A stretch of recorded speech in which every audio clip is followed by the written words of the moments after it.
সাহিত্য রচনার জন্য। আর্টিফিশিয়াল ল্যাঙ্গুয়েজ ওই যুগে। হ্যাঁ, এর স্রষ্টা ছিলেন মিথিলার বিখ্যাত কবি বিদ্যাপতি। তার অসামান্য কবিত্বের জন্য তাকে কবি কণ্ঠহার এবং মৈথিলী কোকিল উপাধি দেওয়া হয়েছিল। মৈথিলী কোকিল নামটা দারুণ।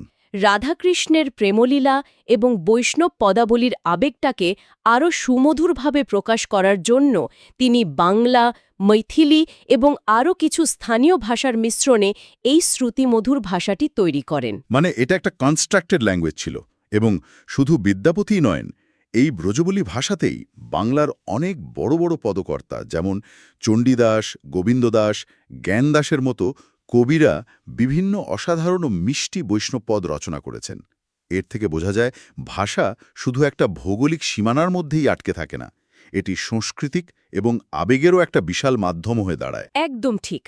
আর এই যে হাজার হাজার বছরের এত বিবর্তন, নানা জাতির মিশ্রণ, সাধারণ মানুষের মুখে মুখে ফেরা প্রাকৃত থেকে অপভ্রংশের ভাঙন, এসব কিছুর চূড়ান্ত ফলস্বরূপ আজকের বাংলা ভাষা বিশ্বমঞ্চে কোথায় এসে দাঁড়িয়েছে, সেই পরিসংখ্যানটা কিন্তু বেশ চমকপ্রদ। হ্যাঁ, বর্তমান বিশ্বের ডেটা অনুযায়ী ভাষা ব্যবহারকারীর দিক থেকে পুরো পৃথিবীতে বাংলা ভাষার অবস্থান এখন সপ্তম।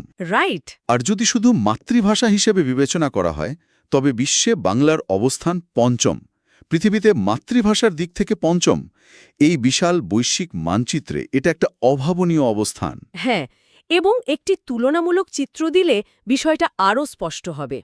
পৃথিবীতে বর্তমানে সবচেয়ে বেশি মানুষ কথা বলে মান্দারিন বা চীনা ভাষায়।